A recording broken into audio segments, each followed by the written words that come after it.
What's poppin', Metagang? What's poppin', what's poppin', what's poppin'? I got the AirPods in for the whole squad. Hopefully this makes the audio pretty good.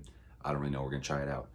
It's your host with the most, Mr. Mark Money Rock Meyer, your supplier of astrology videos, vibes, ideas. Y'all know what I'm talking about. Let's get to it, guys. This is episode number 2, numero dos, of our astrology series, okay? If you guys haven't watched the video about the astrological houses, rewind, check it out first, because we're laying the solid foundation to build off of this, okay, guys? What are we going to talk about today? It's Wednesday. It's the day of Mercury. It is the day of ideas. I was born on a Wednesday. I feel like it's my birthday today. I feel that way every fucking week. Today has been the best day of my life on everything. Yesterday was the same. Tomorrow's probably going to be the same. Y'all, I am on some shit. We call that good-ass prana. Read about it. Okay. What are we going to talk about today? So we already talked about the astrological houses, which is what astrology aims to shed light on. The 12 astrological houses, which are just locations in the sky, all correspond to aspects of being a human, okay? I'm gonna freeball this just because I understand what I'm talking about. I don't really need to look at notes, but I have reading material that I've created, so I'm gonna defer to that a little bit. Just make sure I get all the pertinent info. Y'all feel me? Okay, cool. So, we're gonna talk about the signs of the zodiac today. What I teach my students is that there are 5 ways to categorize the zodiac signs. There's more than 5 ways, but there's 5 very important ways, okay? So, we have elements. We'll start with that.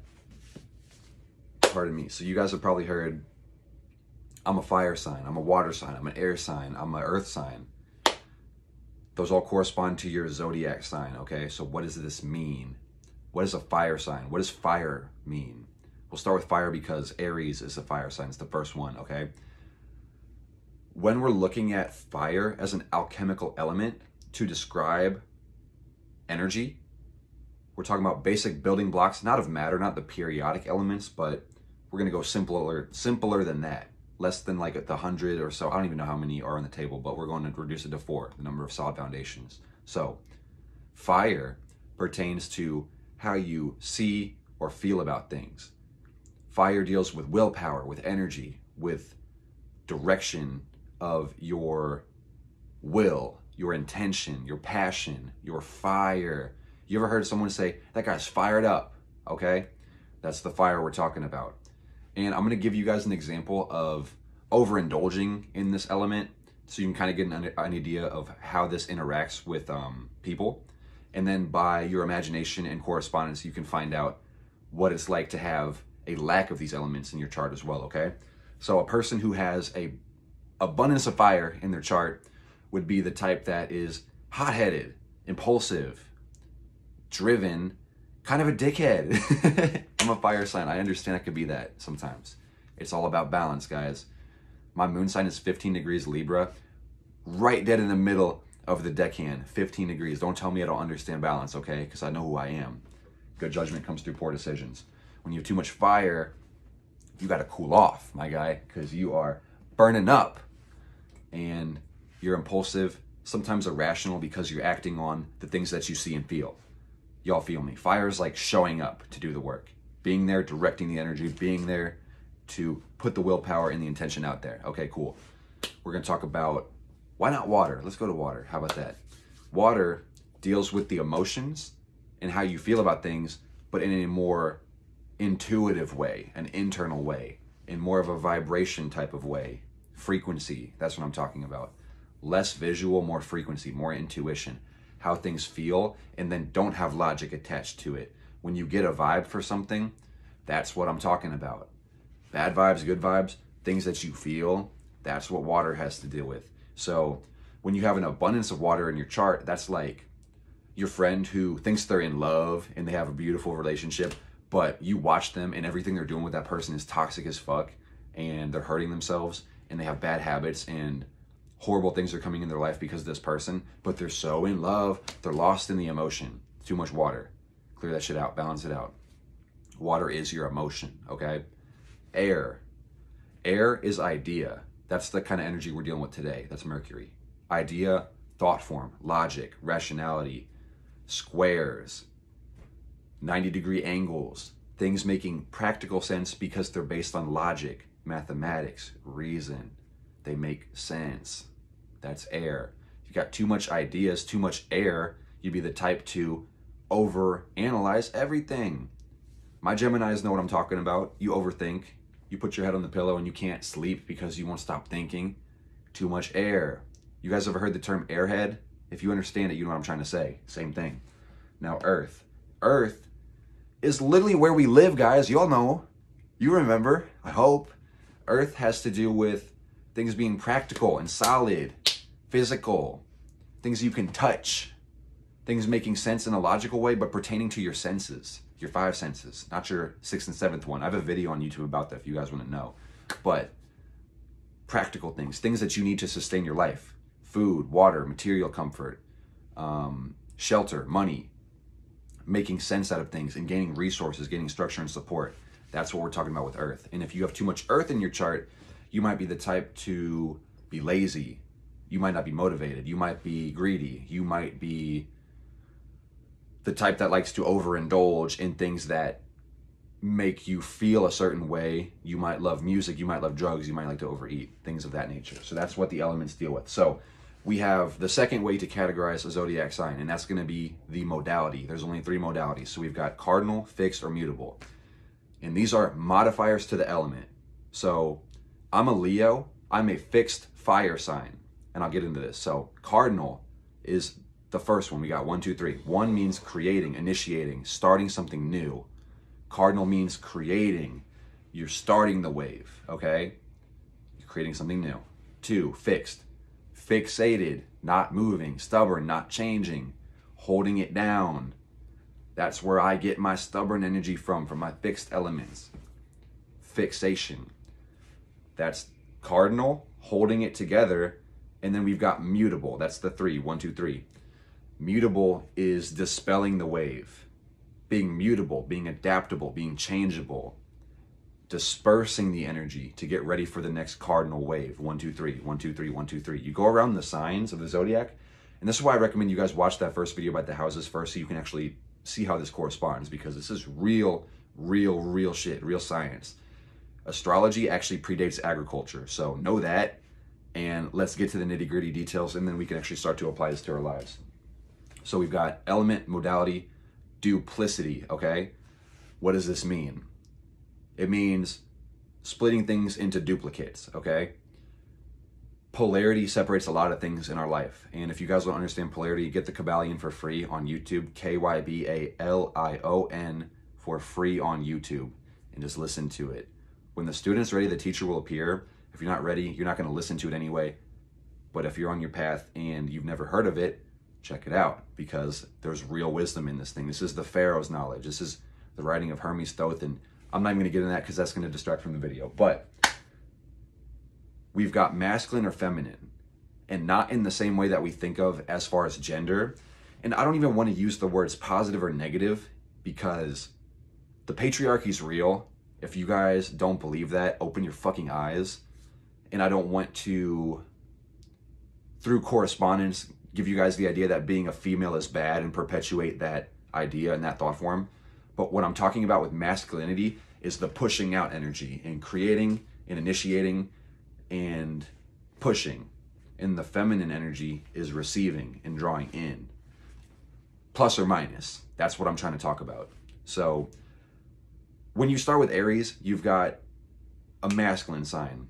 And then you go to the next feminine, masculine, feminine. It goes all the way across the wheel. So that's why I encourage you guys to draw the wheel for yourself and make yourself sort of a key so you can actually study these things as well. So next we have corresponding house, okay? This is why you guys need to understand the houses before we even talk about the signs.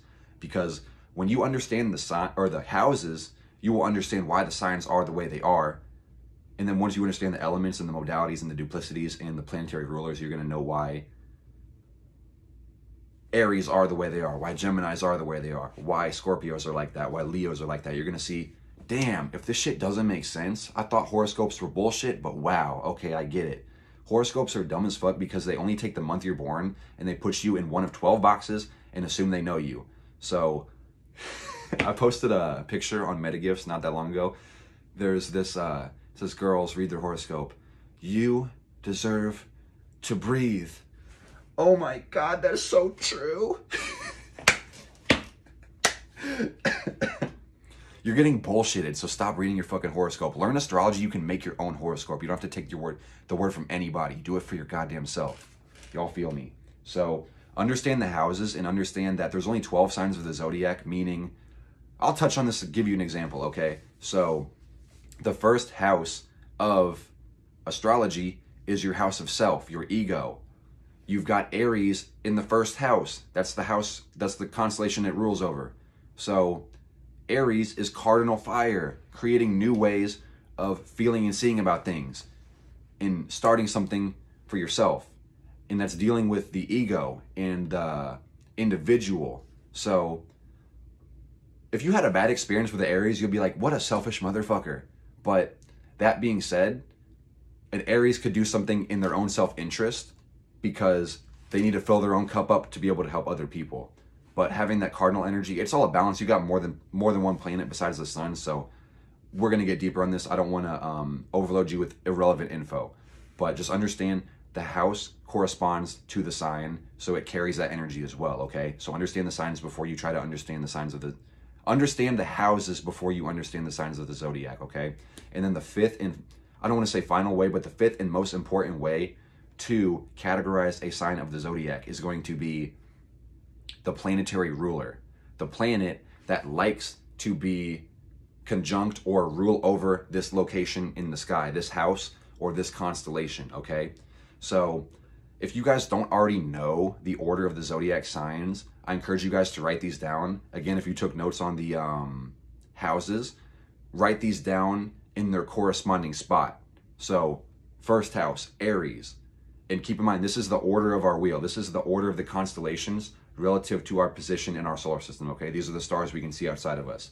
So we've got Aries, Taurus, Gemini, Cancer, Leo, Virgo, Libra, Scorpio, Sagittarius, Capricorn, Aquarius, Pisces, starting over at Aries, okay? So I'm going to break these down for you guys, and you're going to be able to see why the signs are the way they are once you start connecting the dots between the corresponding houses and then the elements, the modalities, the duplicities, because even the masculine and feminine aspects of the houses, the signs, are going to have a lot of impact as far as what these energies are, okay? So let's start with Aries. We've got cardinal fire, masculine, planetary ruler of Mars, okay?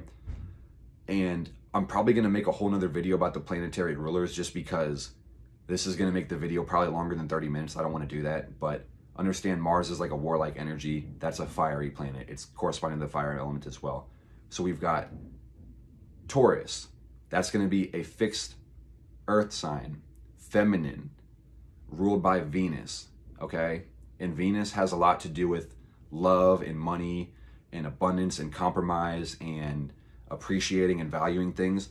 And because it's the feminine duplicity, okay, so this is not a tangent, but to give you guys some information about how duplicities work, Libra and Taurus are ruled by Venus, okay? They both have the same planetary ruler based on the orbit of Venus, okay? So because Taurus is feminine, Libra is masculine, they could both have the same natures based on that Venus energy, but you might not know what a Taurus is indulging in or what bad habits they have because it's the feminine side, it's the drawn inside, so it's not as visible. Where you might see Libras expressing themselves and being so masculine, you could know what their issues are if they're doing something and overindulging in that Venus and loving things that they shouldn't be loving. You know what I'm saying? I hope that makes sense.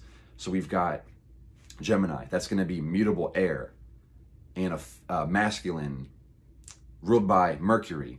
So this means being mutable, having all these ideas and all this logic and just so much to think about. And that's why you Geminis are so fucking crazy, is because you got to think about everything and you got to deal with everybody's thoughts, not even your own. Your own thoughts are crazy, but you got to deal with it all because you're the mutable air.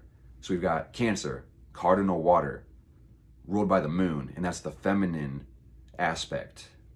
So this is creating ways to feel about things, okay? And this is drawing in new vibrations, new emotions. And we'll talk about the moon. That's like a whole library of books. So we're not going to talk about that right now. But we've got the 5th. That's Leo. That's what I am. Y'all feel my energy. Fixed fire. Not changing the way you see or feel about things.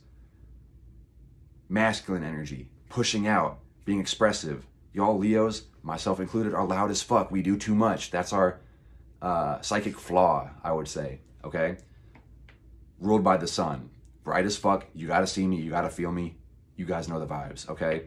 Then we've got Virgo, mutable earth, ruled by Mercury as well because of the transit. It transits through the 3rd and 6th house. It loves to rule over those spots. It goes, all these planets will touch all of your houses, understand that, but these are the ones that they like to be at. So houses can have rulership over spots. They can have exaltation. They can have debilitation.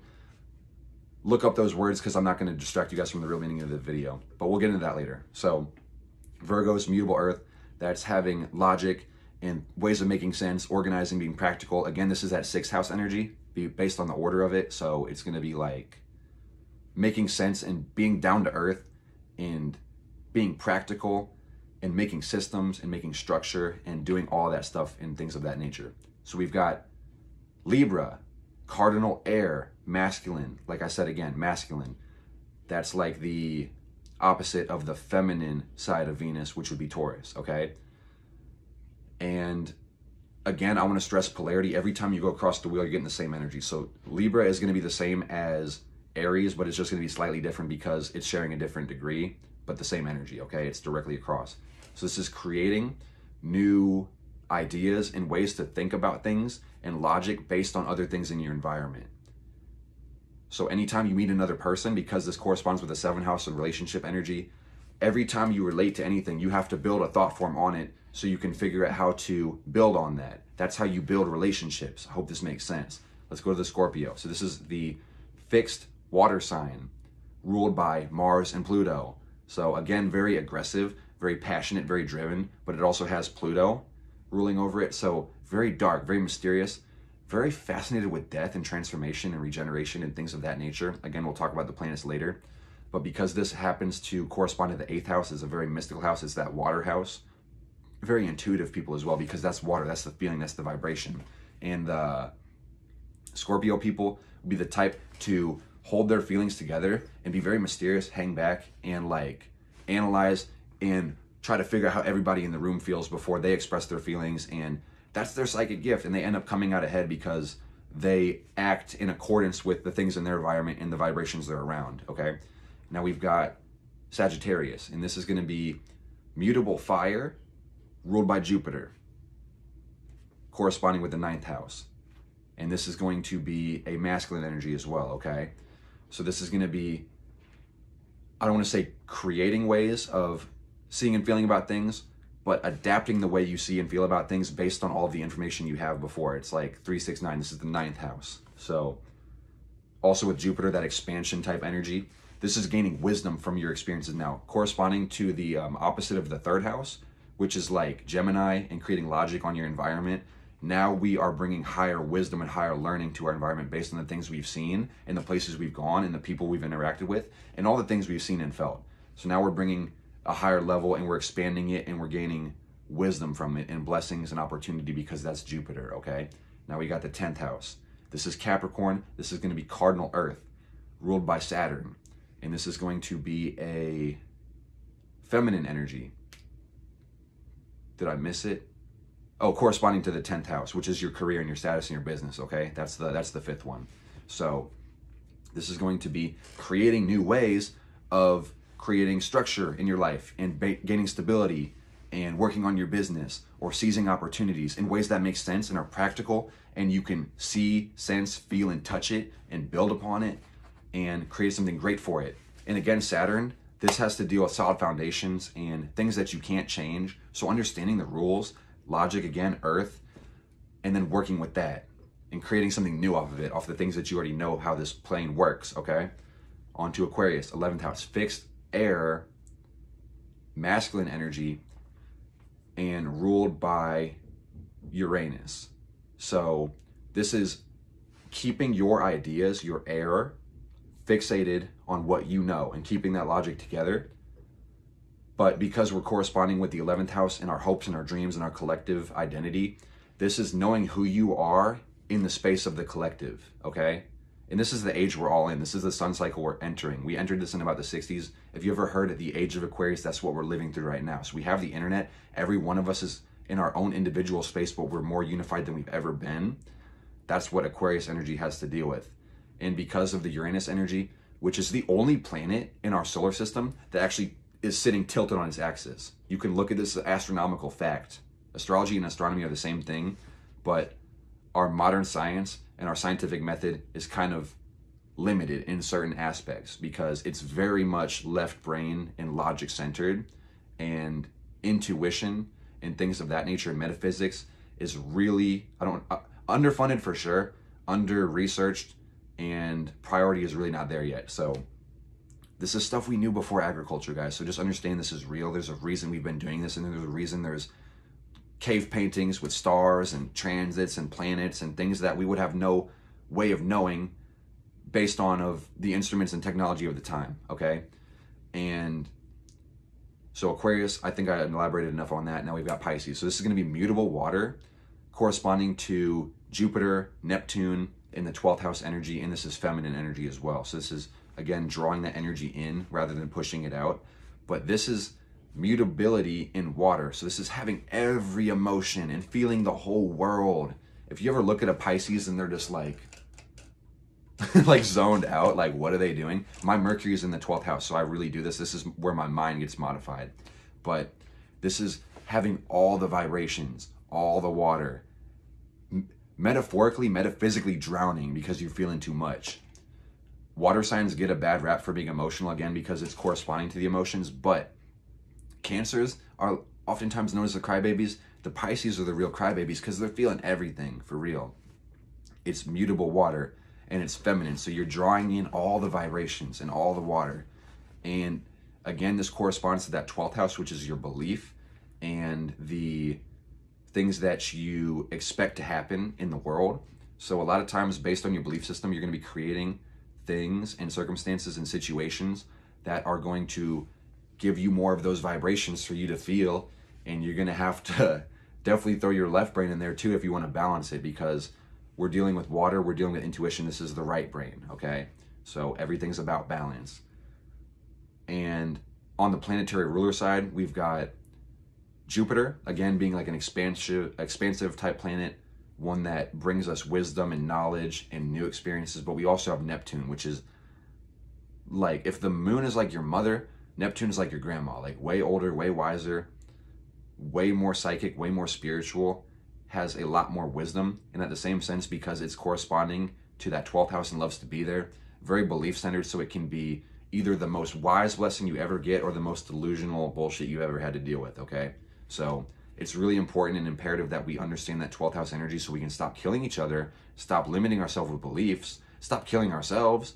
Because if you don't understand the first house, who you are, the 11th house, your place in the world, and everything in between, your belief system is going to reflect that, and you are going to fucking kill yourself. Like, quite literally, or kill somebody else. This is why we haven't learned the lesson. It's literally crusade energy. Watch my previous videos if that doesn't make sense. So, hopefully, this gave you some light and some information about why the zodiac signs are the way they are, or why your sun sign happens to fit your personality, and why we decided that the sun signs were the way they were to begin with, is because there's other things that affect it.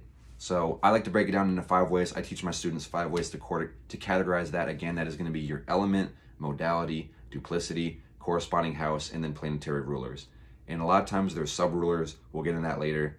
And there's plenty of other ways to quantify and qualify these zodiac signs as well. So if you guys learned anything, make sure you hit the like button, subscribe to the video or my channel. If you're on Facebook, share the video, leave me a comment, let me know if you learned anything. If you want to share some ideas with me, that's what this is about. Leave it in the comments. Click the link in the bio, get you guys a natal chart reading. So if you guys feel a little bit overwhelmed because this was a lot of information, I get it. Astrology is a soft and hard science. It predates agriculture. I have studied this shit for years. I love this. I look at my natal chart and I'm called to teach this, okay? It's written in my map. If you guys want somebody to send you your natal chart, send you supplemental reading material, and then give you a one-on-one where I go through your chart and show you how to read it and read it for you for the first time so you can go read it for yourself, hit me up. Click the link in the bio. It's only $25 until my birthday. It's July 1st. You guys are running out of time. You have less than a month to do it. If you're busy right now, click the link in the bio and schedule one, because I have to double my